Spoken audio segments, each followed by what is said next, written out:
Ang munisipalidad ng Divilacan ay parte ng probinsya ng Isabela.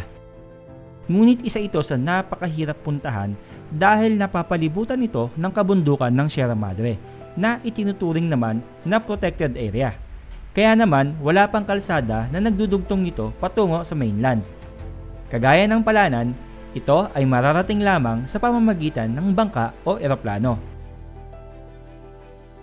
Ang Divilacan ay hango sa katutubong salitang Agta na Vilacan na nangangahulugang isda at kabibe. Habang ang salitang Di naman ay nagpapahiwatig ng pinagmulan. Kaya naman ang Divilacan ay maaaring nangangahulugang kung saan maraming isda at kabibe.